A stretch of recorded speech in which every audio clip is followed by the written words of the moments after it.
afternoon, good whatever it is, wherever you are. My name is Katie Oak, and this is Moon Mama Musings. Welcome back to my living room for another energy peephole for today, the 12th of November, 2021. We're in a waxing gibbous moon that will transit into the sign of Pisces at 14:54 Bangkok time. Now, this is a very interesting mirroring energy because I heard the mirror energy as soon as I looked at stuff, but just the date 12/11/21 121121. This is what they call a tetratic number, so it reads the same backwards to front. And what I get from that is that after our portal yesterday, we're realizing that it doesn't really matter which way we look at it. It is what it is. Or there's more than one way to get to Rome. Or we're always going to be going towards that goal. It doesn't matter if we take a detour or not. It's a real, there's an energy of this acceptance of it either way. It doesn't really matter the ins and outs of the details of it all. Like, we're going to get to where we need to get to when we get there. Yeah. I like it. I like it. I like it a lot.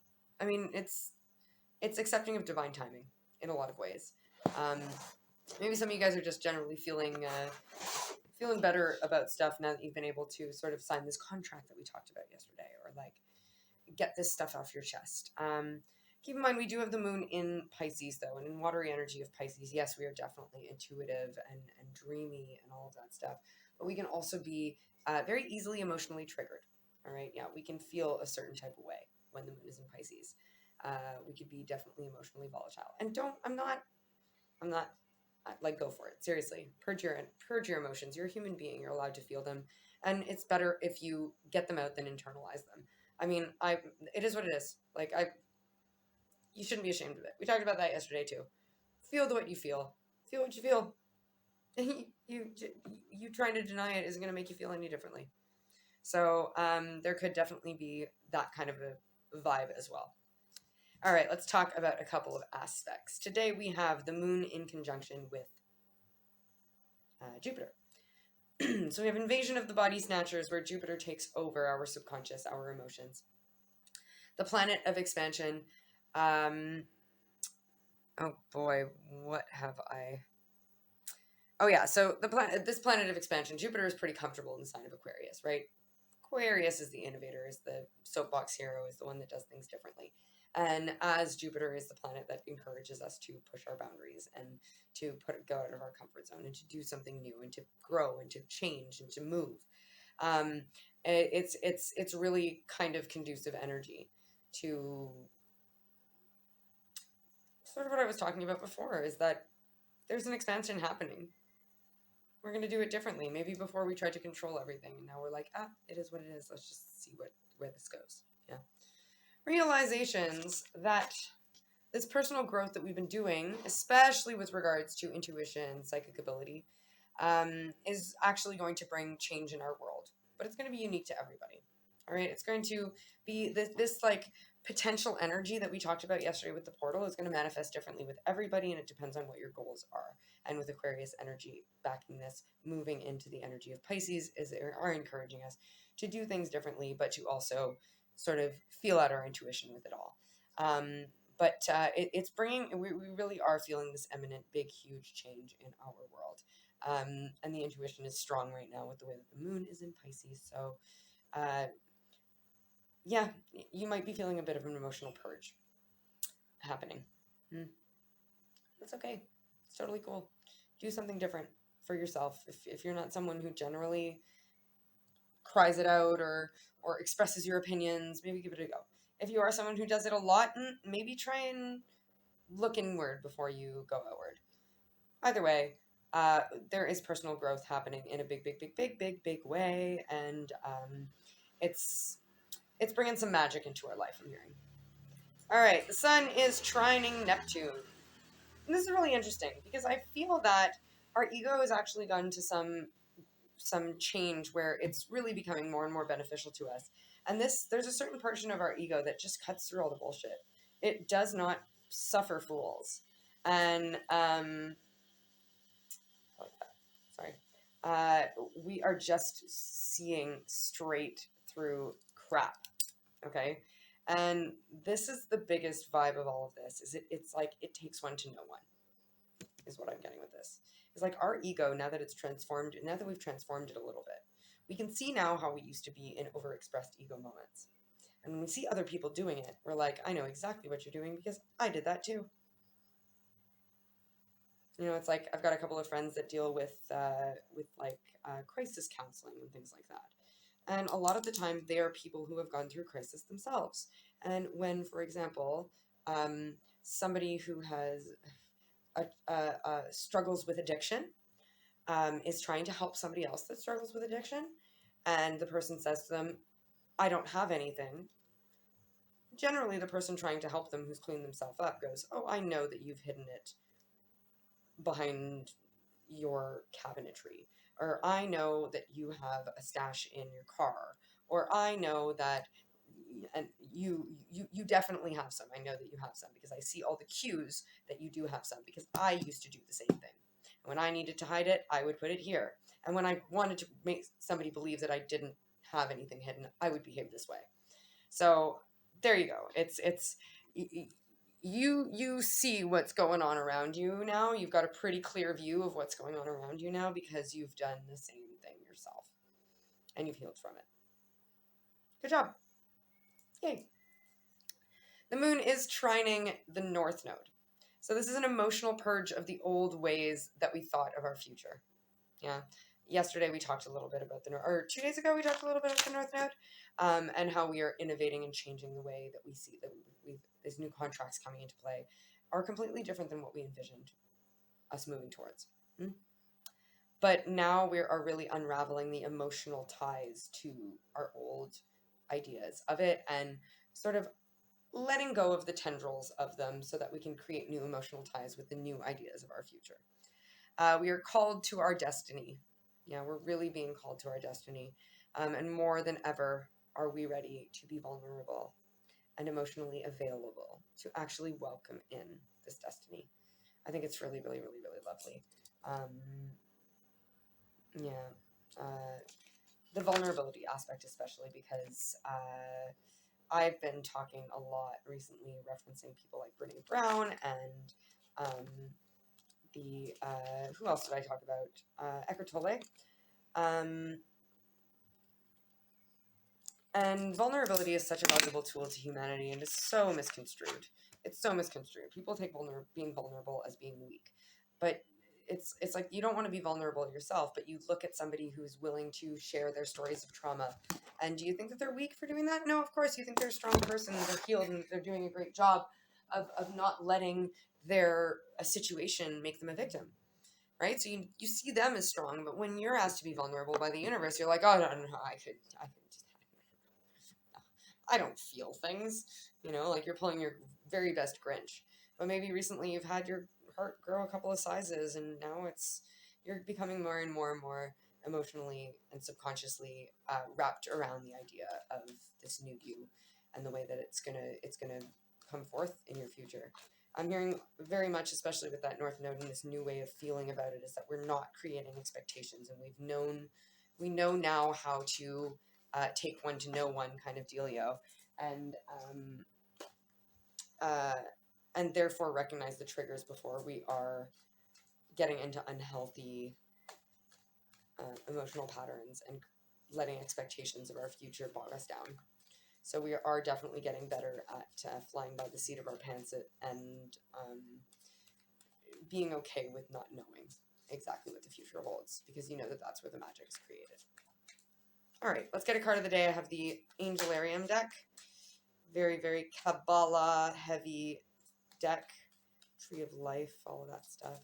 What do we got? We have Kushiel, Angel of Punishment. Ooh, look at this guy. Damn. Wow, it looks like, kind of looks like the way that his back end here is, it looks like almost like a hornet or a wasp or something. The way when it flies, its like back end kind of vibrates, or well, I mean, its whole body kind of vibrates. Angel of Punishment. I knew we were going to need the book for this one. This This is big stuff. All right. The hunter whose prey is falsehood. Cutting through the bullshit. That's what I got. Oath breakers beware. Kushiel will seek you out. Even as you stalk your own victims, punishment is upon you. No one escapes the mark of Kushiel. There are consequences for breaking your word. The pieces sharpen and sink into your flesh, embedding themselves within your heart. Oh my goodness, it's really heavy. So long as the offense stands, you will always be held in the sights of the hunter. Seeking absolution is noble, however tedious. Begin that journey with haste, lest Kushiel find you first. Spear, shaft of life, or shaft of light, and a raven are the signs here. This is really interesting. I want to read that again. So long as the offense stands, you will always be held in the sight of the hunter. Seeking absolution is noble, however tedious. Begin that journey with haste, lest Kushiel find you first. This is really showing me that the Wheel of Fortune is starting to get more and more aggressive with you. And the more resistance you put up towards actually working through these things in the top of the list that you have to do to gain your alignment, the more violent it's going to become when they try and bring you back into alignment. Be very wary, my friends. If some of you guys are still going, I don't understand what I need to heal, or I don't see what you mean by saying my inner child needs work, or if you're still clean, like, yeah, there's still this aspect of a certain amount of denial in some of you that it's getting dire. They're saying that you absolutely must come to terms with this vulnerability, otherwise there's going to be some very, very, very, very, very, very strong uncomfortable pushes from the universe. Yeah, that sun with Neptune, they're calling me back to that as well. Sun and Neptune is that if we're not careful and we get a little caught up in the other sides of egos, we can get full-blown narcissistic delusional, like properly delusions of grandeur, manipulative tendencies, stepping all over other people in order to get what you think you deserve. It can be really, really, really vile. So be careful with these resistances that have been coming up. Master your craft and express yourself. All right, see, this is the Pisces energy. Express yourself. They're saying if you need to purge, purge. Mastery of your own inner self and understanding of yourself is going to involve getting rid of some strong emotions that maybe you've been harboring. So don't feel ashamed to feel a certain way. Don't feel ashamed to want to kick and scream. Don't feel ashamed to want to cry.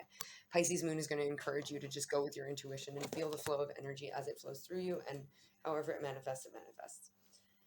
Be vulnerable and hugs. All right. Some of you guys are hesitating, trying to bring something close to you. Yeah. Yeah. You want to bring something close to you. I'm hearing you want to embrace it in your arms. You want to take it under your wing. You want to hold it tight. But you're still not being vulnerable enough yet to. Yeah, your lack of your reluctance to be vulnerable is not letting you be your true authentic self, which allows you to hear the cues and actually make proper actions towards things. All right, twin flame and cycles. All right, some of you guys are really identifying with the twin flame cycle right now, and you're trying to. This is going to be specific for some of you guys, not all of you, but those of you who are dealing with romance and you do feel like you have some sort of a soul connection or a true twin flame connection in your path or on your horizon, or you're maybe you're in separation, or you're just going through this crazy ass twin flame journey that they talk so much about. The cycle is repeating and the cycle is strong, and this vulnerability is going to be your key to break that cycle. All right. Promise and who is aware.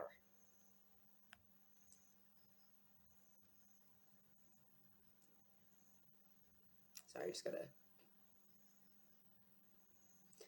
They're calling me back to a few days ago in the live.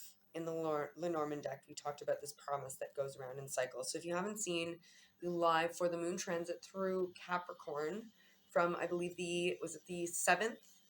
No, the 8th. Yeah, it was the 8th of November over on Instagram. Go check it out. Because I was talking about this cycle. You've made a promise to yourself, and this cycle has been repeating, and you're breaking through it. And they're saying that there's going to be people around you that are very, very crucial for the development of this cycle, for the breaking of these patterns, for the betterment of all of this energy. But you're going to, the vulnerability aspect is that you need to make the right people aware. A few days ago, we talked about using your discernment to choose who merits the exchanges of energies, right? There's somebody that some of you are hesitating interacting with who is crucial for the fulfillment of the promise. Take it or leave it. Some of you guys it'll resonate, some of you it won't. They're saying stop. All right, that's it. I will be back over on Instagram today. Yeah, Moon Transits Pisces. I'll see you on Instagram, and I'll be back tomorrow, as I always am. And until then, I'm so sorry for anything that you're going through if I've made you feel a certain way. Thank you for being a beautiful being and lending your energy to this circuit that I hold so dear. Thank you to your guides, my guides, the Ascended Masters, angels, whatever other energy has been involved in getting us these clear, concise messages for our greatest good, whether they be timeless. They are all timeless, whether they be right now, in the near or distant future. If you're here and listening to me talk, there is something here for you. I love you to the moon and stars and to infinity and beyond and back. And I accept this, and I hope you do too. But if not, it's all good. We'll catch you again. Bye.